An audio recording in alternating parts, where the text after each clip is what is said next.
Welcome to In the News for June the 9th, 2023. Boy, Heidi, we've got even more to talk about from the Worldwide Developers Conference. I'm Brett Burney from appsandlaw.com. And this is Jeff Richardson from iPhone JD. I feel like I'm still recovering, Jeff. There was so much. It was a 2-hour keynote presentation.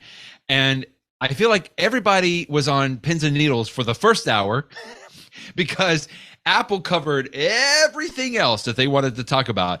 And then the second hour, they covered the Vision Pro. Now, we just talked about that on Tuesday, which was great. So we invite everybody to make sure you download that if you want to hear a little bit about that. But since we covered everything on the Vision Pro, I've still got the Vision Pro lady staring behind me. But we wanted to cover everything else. Like, what are the things that we are looking forward to with iOS 17? You had a great post that you released, I think even a few days ago, Jeff, where you're talking about what the lawyers will love about iOS 17 and iPadOS 17. But oh my goodness, there was a lot of announcements.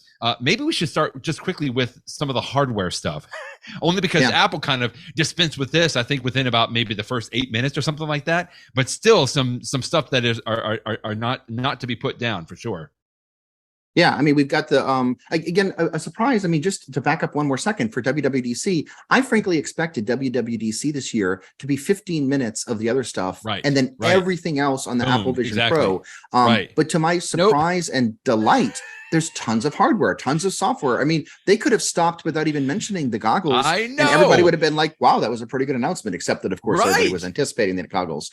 So on the hardware, you know, we have a new version of the MacBook Air. Instead of just the 13-inch version, now you've got a 15-inch version, which is a size that have been very popular for a lot of different folks. I think that's going to be really, really, you know, popular. The Studio, which is the higher end Mac, has now the M2 Max and the M2 Ultra, which is, you know, of course, we all expected that to happen because it's the newest processors. Of course, the Studio is going to have the newest processors. And then Apple finally finished the transition from Intel to the Mac Silicon by saying no longer we have the Intel version of the Mac Pro, but now we have the Apple Silicon version of the Mac Pro.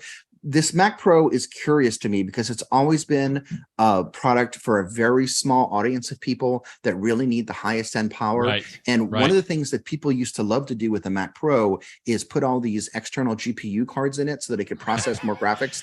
And yet that's the one thing you can't do with Apple Silicon. So it's going to be a very small market that's going to be attracted to the Mac Pro, people that need to have like extra cards for input and output and video recording and that sort of stuff. There's going to be an audience for it, but it's going to be a small audience. But again, I don't mean this to be a slight on the Mac Pro. The thing is, the Mac Mini and the Mac Studio are so popular and so powerful that even high end, whether it's a prosumer or people that are, you know, true professional users, I don't know that you need the Mac Pro the way that you used to in the past.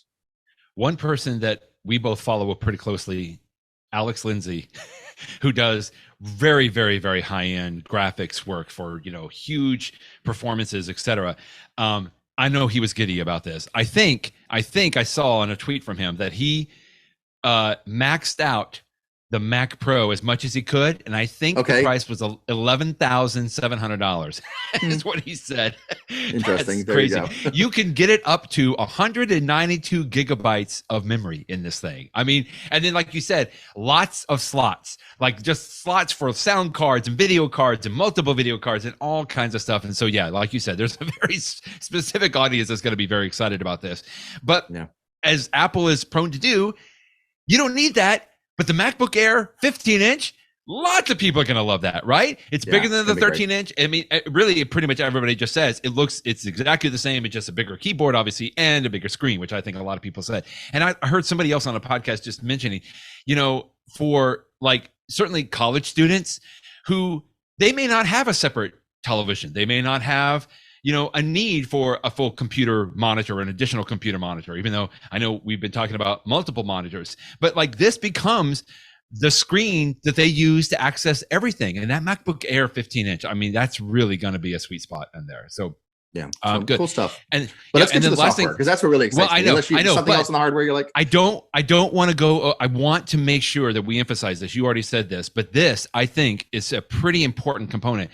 That this does signify the complete transition now for Apple away from Intel processors. I don't want to leave that not underscore, because that truly is an amazing thing for those of us that have been watching Apple for a long time, from the IBM processors to the Intel processors. I mean, the fact that they are complete, we all knew this was coming, right, Jeff? But the fact that they are all in now, I mean, even I think Craig Federighi said this, it is, we are all done. Like, the transition is complete. I think he even made a little dig. He goes, and for PC users, there's never been a better time to transition to the Apple Silicon. So anyway, I just wanted to underscore that again, because that for all of those of us that have been following Apple for so long, that is not to be taken lightly. Even though Apple didn't spend a lot of time on it, that was a big deal, that we are now completely separated away from Intel on that. Okay, now on to software. good stuff. Okay, let's start with the biggie, of course, iOS 17. I mean, there was so much that they were showing in this, which is great. And we could talk about iPadOS 17 too, because, frankly, a lot of the stuff that comes to one goes to the other. It's just Apple would emphasize one in the context of an iPhone and one in the context of an iPad. But just so many cool things. Wow. I mean, one of the first things that I talked about in my post earlier this week was the continuity camera. I'm a big fan of the fact that the iPhone is such a great camera for video. Why not use that for your FaceTime calls, your Microsoft Teams calls, your Zoom? And so I've been talking on my website for a while now about how you can either use Apple's built-in continuity camera feature, or you could use a third-party app like Camo to do it. But I did not expect Apple to certainly not this soon, to be releasing basically the same technology for an Apple TV. And so this is what a great way. Gosh, we could have used this so much during the pandemic in 2020 when people had to stay home and talk to all their loved ones over, through some sort of video conference. All you need to do is put your iPhone right below your TV. You can use like a little stand for that. And then on your television set, you can see all your friends or family members or business people if it's in an office environment, and your iPhone can act as your camera. What a great idea. I think that this is a perfect, fantastic, and yet high-end setup. So that's a cool thing that I'm definitely looking forward to. But I'm also looking forward to this is sort of a big thing throughout the iPhone and the iPad is widgets. We have seen this, widgets were introduced years ago, and then we had widgets on our home screen, and then we had widgets, on lock screens and everywhere else. But Apple is really taking widgets and going to the next level on all of its platforms, on iPhone, on iPad, on Apple Watch. And that's one of the things that I was really excited about. I mean, they have this cool mode. We already have this mode with your Apple Watch that if you want to, take your watch off of your hand and put it right next to your bed, it can sort of act as a nightstand. It's called nightstand mode. I love it. And when you tap it, it displays the time, and you can use it as an alarm clock. But Apple's doing the same thing for the iPhone called standby mode. You put your iPhone in landscape mode, and it can be an alarm clock if you want that. Or it could be like your music player. It could show your calendar. It could show upcoming appointments. It can basically, and this gets to this idea of having multiple little screens when you're getting work done. I mean, you might have your monitor in front of you as you're working on, the internet or working on a Word document, but you might just have your iPhone propped up, on some sort of maybe a MagSafe device to hold it up, and you could glance over and see the time, or glance over and see your messages, or glance over and see your calendar. And that seems really cool to me. I like that a lot. I love this idea. To me, I saw it and I'm like, that is so silly simple. Yeah. Why have we waited this long for something like that? Yeah, I didn't even know I wanted it. And then now that it's here, I'm like, well, of course this is here. Yeah, why shouldn't it be wanted here? this 10 years ago. Like, come on. Like, what has taken us so long? But okay, I'll accept it for now with happiness. I am thrilled about it. They also, just quickly on this, I don't know, we would spend a lot of time on it, but first of all, they took away the need to say, hey, for she who shall not be named. So you don't have to say, hey, Sally anymore. You just say Sally. Now, I like this because with the stand and some of the things they were showing immediately, Jeff, my mind jumped to, oh, well, that's now almost like even a closer replacement for something like, Alexa or the Google aspect on there. And I'm like, wow, we're getting a little bit more closer to some of that, for some of the things that we've been complaining about Siri for a while, that, wow, if we can get even closer from a parity aspect on that, I just thought that was pretty interesting. People have often said, I would love to have a home pod with a screen on it. Yes. Well, if you have an iPhone turned on its side, you can talk to it. It can display information. It can display widgets on its side. It can also display live activities now. So if you're waiting for your DoorDash to arrive, you can see a progress bar as it's coming along. You know, it's cool stuff like that. I love what they've done with widgets on the iPhone. But it's not just the iPhone. I mean, it's the iPad too. You can now have more limited. No question, more limited, but you can have more limited widgets on your iPad's lock screen. So if your iPad's just sitting next to you and you're getting some work done, you could glance over to the side and see the time and the calendar and stuff like that. But then when you're using your iPad, you actually have these even more interactive widgets, which is great. You know, right now widgets are just mostly a way to look and see information. And don't get me wrong, it's awesome to have that glanceable information that's so important. But sometimes if I'm looking at like my to-do list and I've seen 5 items and I've just done one of them, I would want to just be able, I mean, I can see the little box next to it. I just want to check it off, you know, have it go on. But right now, when I tap it, it then opens up for me the Things app, and then you got to check it off in the Things app and then go back to the home screen. So it would be nicer to interact. Or another one that Apple talked about is if you want to have on your iPad, for example, like a little widget, which is set up for HomeKit to like turn a light on or off, you can just tap it and the light will come on, or tap it and the light will come off, versus when you tap it, it then opens up the Home app, and then you got to scroll down to find the light and then do all that stuff. And so it's just glanceable is great, but interactive for the things that you can do very quickly, that's even better. And so that's why I'm saying widgets are going to be so much better. And so that's something I'm really looking forward to. All right, I'm scrolling back to the top here. Personalized contact posters. I thought this was brilliant. This is really neat. It's a way that, you know, when we already have a version of this in Messages, right? And you often see that thing like, do you want to share your picture with the person that you're texting with so that they can see what you look like, instead of just seeing your initials in a circle. But now you can do the same thing when you call somebody. You can say, here's a good picture of myself. Here's my name. Here's the font that I want to use for my name, the color, the background. And therefore, when you call them, they can see this. Now, I actually have some questions about how this works, because I'm assuming this is going to only work if somebody is in your contacts, because you don't want random people calling you with who knows what kind of pictures might be on the front of it that, you know, you can imagine all sorts of not so pleasant scenarios there. But for people that you trust, maybe it's just the people in your contacts, or however, you know, Apple's so privacy focused. I'm sure they've thought of the right way to handle this appropriately. It'll be nice that when you see, if I see that Brett's calling me, instead of just seeing your name, I can actually see, you know, the picture that you picked for yourself and the name. That's a really cool feature. Live voicemail. This is really cool. I can't wait for this. This is cool because, you know, we've had a version of this for decades, right? I mean, I remember back in the 1980s, I had a, you know, you had the answering machine in your house and you would listen to who's calling. And then if it starts to be somebody that you want, you pick up the phone, and sometimes you'd lie and say, oh, I just walked in the door. No, of course I didn't walk in the door. I was screening my calls. But now you can screen your calls on the iPhone, because as someone is leaving a message, it's actually typing the words. It's doing a live transcription. And if they're speaking about a subject that's important to you, you can just press one button and pick up the phone, which makes perfect sense. I actually think what's even more interesting is the only way that this makes sense to me, Brett, is Apple must be completely bypassing the carrier's voicemails, because I think what's happening here is I think that your iPhone is actually answering the phone call and just handling the phone call on its own. It's got to be something like that, right? And then storing on its own the voicemail message and doing the transcription. So it's sort of interesting that they've cut I'm assuming that they've cut the carriers out of this to make it actually work. But it's a super useful feature that I think people are going to want all the time. Right. I had that thought, but I hadn't really thought through it all the way. But I think you've got to be absolutely right, Jeff. Like, how are they doing that? Now, today, when I don't want to pick up a call, either from somebody I know or somebody that doesn't, you know, because I don't have their picture on my screen yet, but I'll let it go to voicemail. Now, the transcription in my visual voicemail on the phone is pretty good, right? I'll go through and I'll read it, because sometimes I have to wait a few seconds or so for it to come up.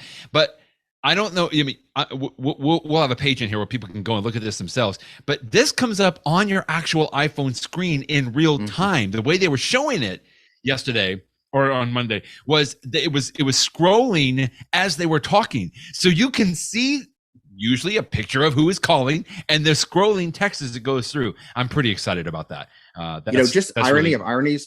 as I was talking to you about that feature, Brett, somebody was calling me on my phone, and I did not recognize the number. And so I'm sitting here looking at it, and like maybe they'll leave a voicemail, but like, I mean, not that I would have interrupted the recording of our podcast, right? But of course not. Now I see that they have left a voicemail. I'll have to see who that is calling me. But it would have been nice as while that voicemail was being read, I could just sort of glance at my screen and say, glance down and see it. I know who that is. But now I have no idea. That was good timing. We'll thank you, whoever that was. Whoever that was, thank you for the live demo of what's not. All right. Yeah. So some pretty amazing messages updates. I'm pretty excited about a couple of things. I think you wrote about the check-in feature now, which I think is great.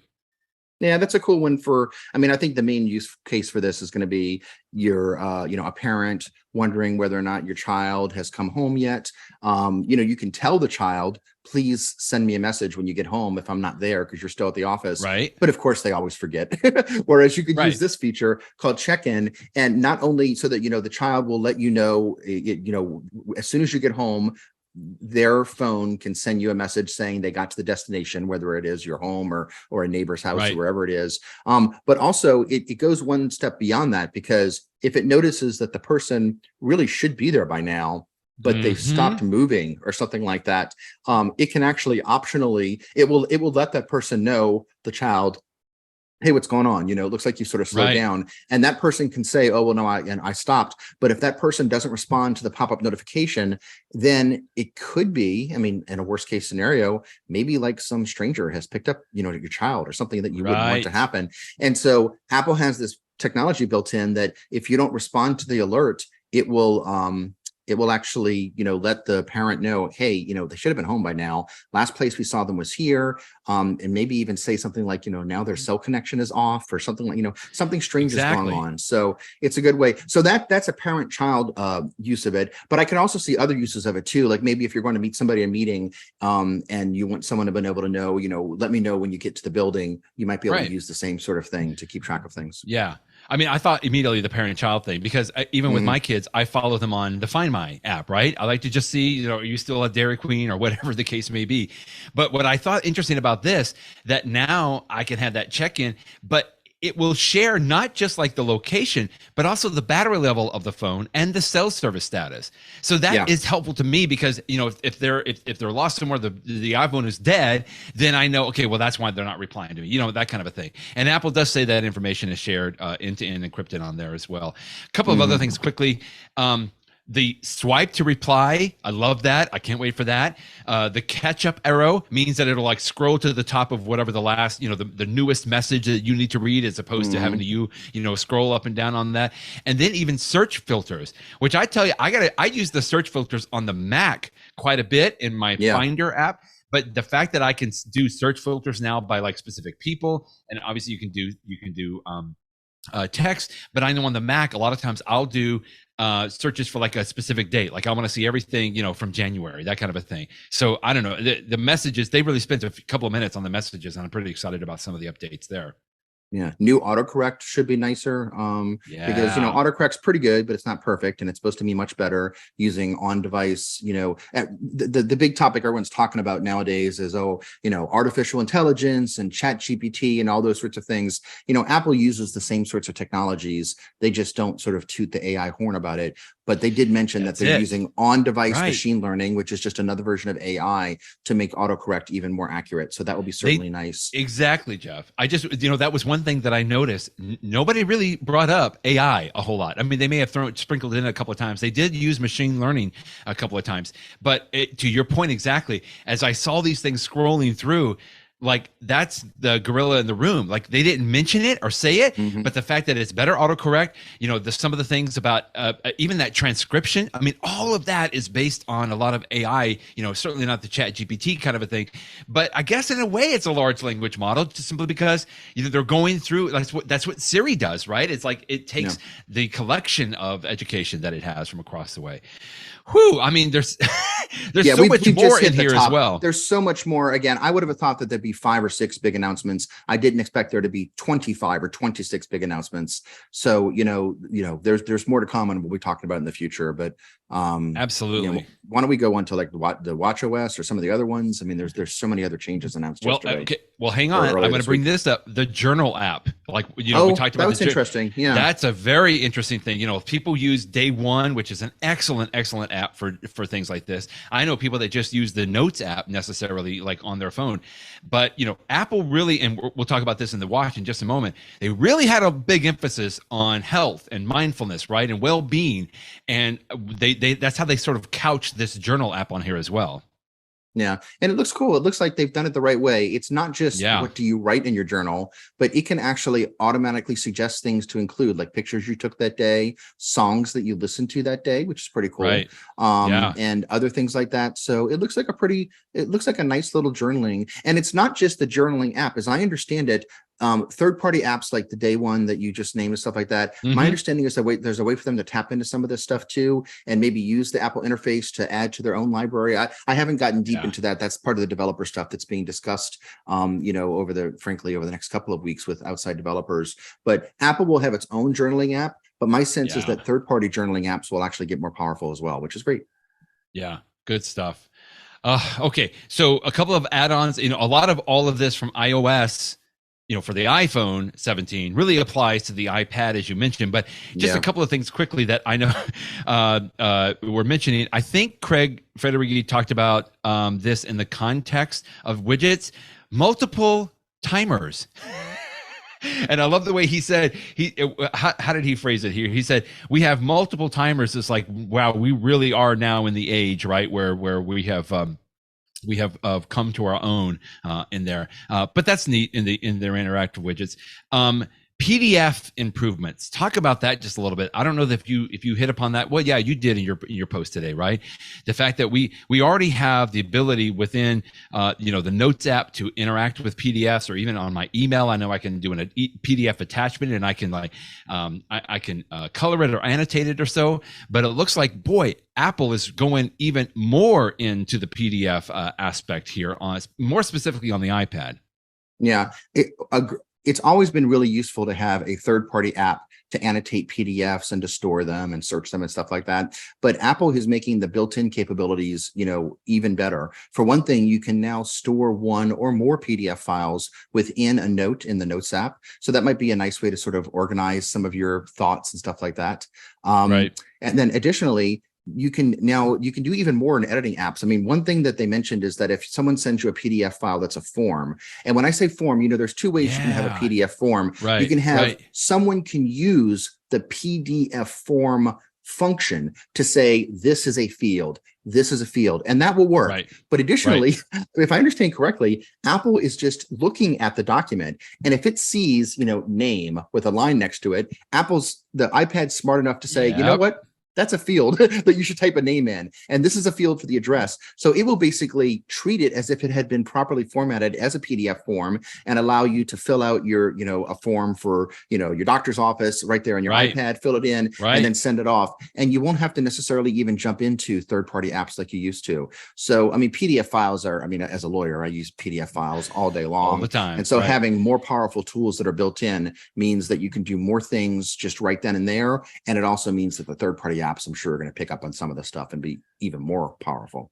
It's going to be hard for me to get rid of PDF Expert from Readle. I love using PDF Expert, Jeff. I mean, we've used Goodreader. We've used many apps throughout the years on the iPad, but PDF Expert does exactly this. Like, you can have a fillable PDF. I talk a lot about that with lawyers. It's like you download a PDF form from the internet and you can fill it out. And another thing that they talked about at the keynote was that you can sign PDFs very easily, which I find it interesting, because on my Mac, I do this all the time. I sign a piece of paper and I hold it up to the camera on my Mac, and it can insert that sign signature into a PDF.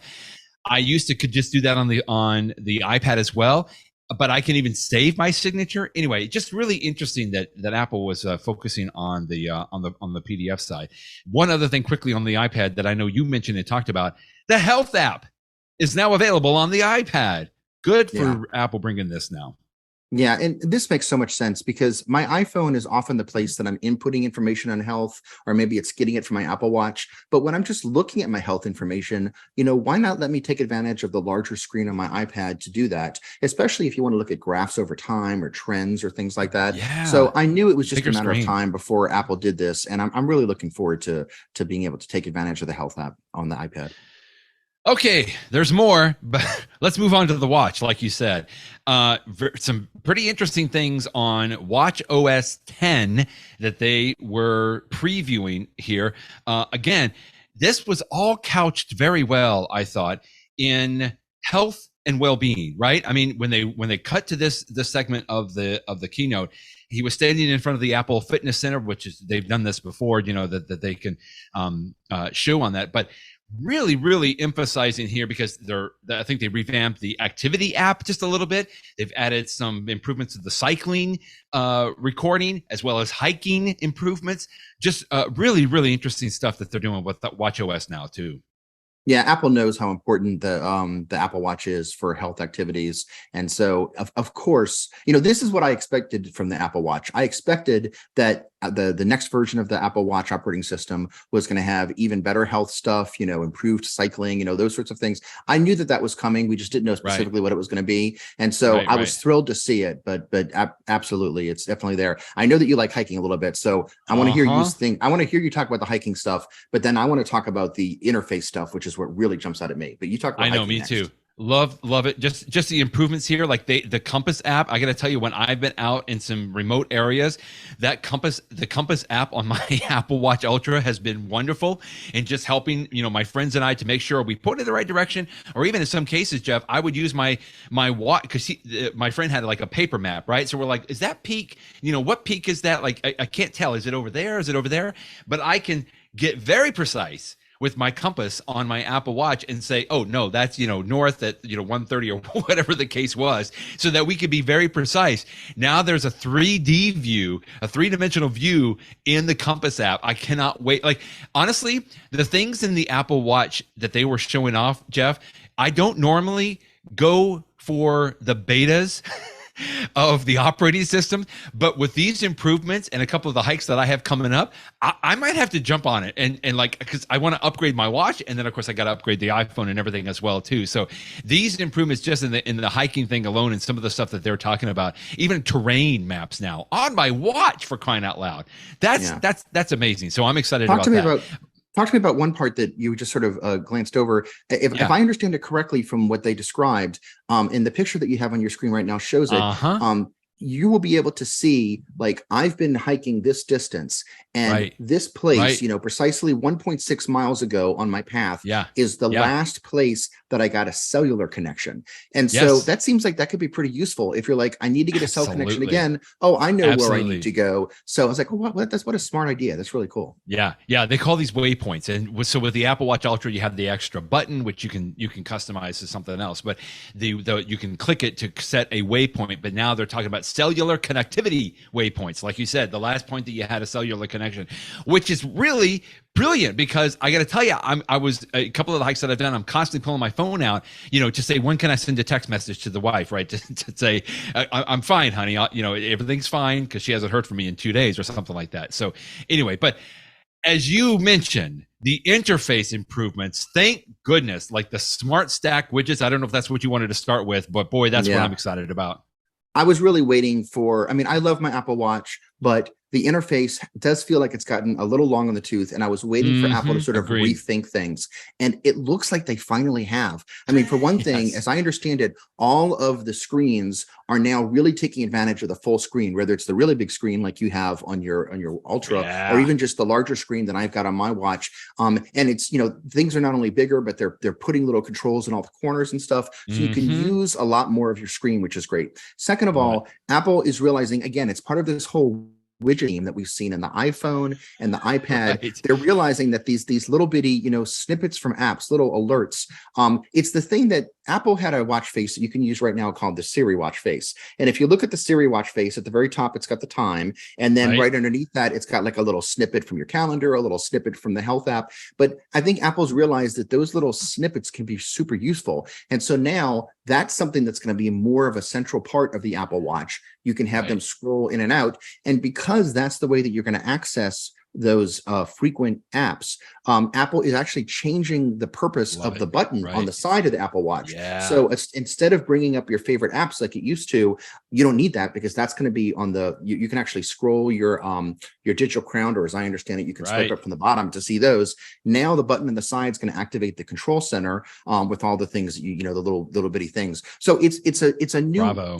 We're going to have to try it to see if it actually makes sense. But from what Apple showed off earlier this week, I think it actually does. And I'm so happy that Apple's trying something new. I was saying we've tried it this way for a couple of years, but we think we have a better way to do it. The Apple Watch's screen is so small that there's so few buttons on it. It's such a limited device by inherently, just by its nature, but making the most of what limits you have, that's what it's all about. And it looks like this fall, we're going to have a new approach to the Apple Watch that I really can't wait to try out.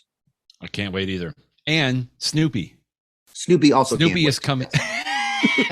Although I got to tell you this, so they showed off new Snoopy watch faces, which number one are animated, which made me think of, originally they have the Mickey Mouse animated watch face, right? And I think they still do in some other animations. But apparently this one, I didn't really get it, but they said they will interact with you. Like you can throw Snoopy a Frisbee on the watch face. So we'll see how Snoopy and Woodstock get along on some of that, but good stuff on there. Oh my goodness, what else? Well, I tell you what, let's do the two last things quickly. We can talk about the Apple TV and the tvOS improvements, and then what Apple kind of put it on the umbrella of quote audio and home. I mean, they actually cover the Apple TV in this as well, but even some of the improvements on for the AirPods Pro, the Apple TV. Continuing to get, I think, a little more streamlined. They're going to make some improvements to the control center and the user profiles, but they're also going to make some improvements to AirPlay, which I welcome that. Just make it a little bit better. AirPlay in hotels, which I don't know about that. It's still, I don't usually interact with the television at the hotel, but they're at least giving you the ability to scan a QR code, for example, and jump into that as well. And FaceTime is coming to Apple TV. All that kind of stuff on the tvOS. Great stuff. And then the AirPods Pro, what do we want to cover on this? I mean, this was a surprise to me. I did not expect AirPods Pro to be discussed earlier this week. Cannot wait. And when Apple said that, and this is not there, it's not that they're trying to sell you a new one. They're telling you that the current, or at least the higher end versions of the AirPods Pro, all models of the AirPods Pro, and the more recent models of the regular AirPods are going to have some pretty cool new features, like this adaptive audio, which is sort of an in between the sound canceling mode and the transparency mode that we currently have. It's a mode that is sort of lives in between, that it's going to allow some sounds to come through, and it's going to try to reduce harshness. It's sort of an in between to sort of get the best of both worlds. I can't wait to try it and see. But again, I did not expect to have any new features coming to my existing AirPods Pro, and yet here they come. I feel like the adaptive audio can either be amazing or incredibly frustrating. Because I love being able to swap back and forth between noise cancellation and transparency, right? But in order to do that, Jeff, I have to go up with my fingers, hold, tap and squeeze for like a second or half a second, a couple of seconds to switch back and forth. And I just have it switch between those two. This apparently is going to allow you to be in noise cancellation, but when somebody is coming up to talk with you, or when it recognizes that somebody's, trying to talk with you, it goes into transparency mode, and then it goes back into noise cancellation. I don't know. I really want to hear somebody talk about this, that has tried this improvement on there. I mean, for me, number one, airplanes. This would be brilliant, right? Because I want to hear the captain if he's got to make an announcement, or the flight attendant, but other than that, I want to completely close out all of the airplane noise and the baby's crying and everything else. Like I don't want to hear anything. So I'm constantly, even I'm in noise cancellation on airplane, I'm still listening. And if I think I hear the captain making an announcement, I'm immediately jumping up and like pausing my music and going into transparency mode. And by that time he's already half over, right? So, I have no idea if we're bailing out or not. But if this could work well, because it can be frustrating, right? It's like if a baby's crying, I don't want to jump out of noise cancellation mode for that. I don't know. It was a very cute video that Apple showed on that, but I don't know. I really have to try this. I hear you. The proof's in the pudding. We'll see if it works as well as the demo did. But at least from the demo, it looks like they've gotten improvement. So we'll see. They said something else. Oh, personalized volume, Jeff. So they think now they're going to use AI to learn what your volume levels that you like or prefer. And here's what I think this is. Yeah, that's incredible. If you typically listen to things at a certain level, but then when there's a certain amount of background noise, you typically turn it up a little bit higher to compensate for that. Exactly. I think that's what's going on. So it's going to automatically adjust the volume so that it's at what it thinks that you would probably prefer based upon your personal preferences. That sounds pretty cool to me. I like that. Very good. Okay. In the know. So much. I'm looking through this website, which I'm gonna the airdrop. We didn't even talk about the airdrop. We didn't even talk about that on here. Very good stuff, but we'll get to that. So, if you want more, here's my. I almost feel like this is a cheat tip, but I just want to show it. So I've been showing these screens as Jeff and I have been talking about them. Apple has done an excellent job of adding preview pages to their website. So if you go to apple.com. And if you hover over the iPhone tab at the very top of the site, you'll see over on the right, there's a page called iOS 17 Preview. And if you click on that, it will bring up everything that Jeff and I have talked about and much more, right? It has everything on. But, they've done a very good job, I think, Jeff, of just giving you just a hint of what it can, to expect. And for those of us that are interested in, I thought this was a very, very good display of just like, oh, that'll be interesting when it comes out. Oh, that's going to be nice as well. So there's one available for the iOS 17, which obviously covers the iPhone. There is another page for the iPad. So if you go to apple.com, hover over the iPad tab, there's the iPadOS 17 preview. There is also one for the watchOS 10 preview. So you just go to apple.com, hover over watch, and you'll see the watchOS 10 preview. There might be a few more, but I'll have those links in the show notes. Those are the main ones that you're going to want to focus on because Apple's releasing a lot more. I mean, that's if you even get to this page, right? If you go to apple.com, the first thing you're going to do is start getting immersed in the Vision Pro, right? You're going to be wanting to look all about that. But there are some other pages here, and I'll have that in the link. Your turn, sir. Yeah, that's a great tip because, all of this stuff's probably going to come out September, maybe October, but probably September. So we have a couple months away. Some people are going to be running the betas, but if you want to just sort of get ready, there's a great pages to go to sort of see a lot more details on the stuff that's coming out in the future. My tip of the week is to use widgets. And the reason I say that is perhaps obvious after what we've been talking about is, Apple came out with widgets before, and I did this post that you're showing right now back on 2021 about how I've replaced the front page of my iPad with nothing but widgets, because that way when I'm working, I can just glance at my iPad and I can see certain information. In the future, this is going to become so much more useful with the interactive widgets that we talked about. Things like, widgets are going to get so much better. So if you currently are not using widgets a lot on your iPhone or on your iPad, my tip is to spend the next couple of months, you've got time because this stuff's not coming out till September or maybe October, to start playing around with what widgets you like, which ones that make sense for you. Because if you get yourself into more of a widget lifestyle for your iPad or your iPhone, you're going to be that much more ready when the widgets become much more popular. And I suspect that because some widgets this fall will take advantage of the new technologies better than others, it may be that there's some things that are currently used that are going to go to the wayside, and other developers that are really smart and on the ball, that those are the ones that I'll be using. But that's my tip is get into widgets because they're about to become much more important, and I really look forward to having more use of it on the Apple Watch too, but those you can't really use right now. There's it's not quite the same, but definitely in your iPhone and your iPad you can start to get into that now. So that's my tip.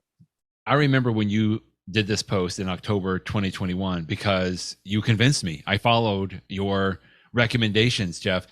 I didn't fully go all widgets on my screen, but I did multiple widgets like on the right side and on the left side. And then in the middle, I just have 2 columns of, individual apps, or actually there's only like 3 or 4 apps and the rest are folders of multiple apps on there. But, I do a lot of training. So I had a very specific use that I needed to go to specific apps, for example. But I loved your suggestion on this. And you're right. I started going to the widget life quite a few months ago, because it is so much helpful. And I think that's why you and I are so excited about some of the things we saw with the interactive widgets. The fact that I have seen widgets grow and mature over the last couple of years.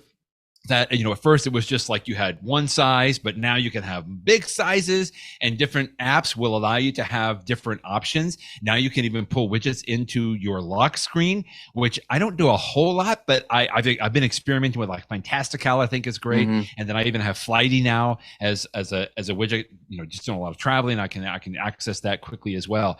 I mean, I just can't wait. I know it sounds so simple, widgets, it shouldn't be that big of a deal, but you're right. Get into widget life now. And just get ready, because it's just going to continue to get better. Brett, I'm curious, on your WidgetSmith. Yeah, go ahead. Yeah, on your iPad, is one of the widgets that you have on your home screen the Photos widget that just sort of displays random pictures throughout the day?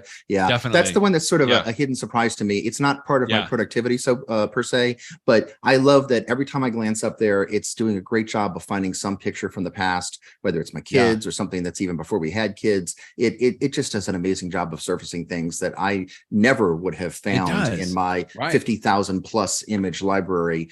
That's just pure delight. Of course, next thing you know, we'll be having, Vision Pros in our head, and we'll be looking at we'll be walking through those old pictures, but that's for another day.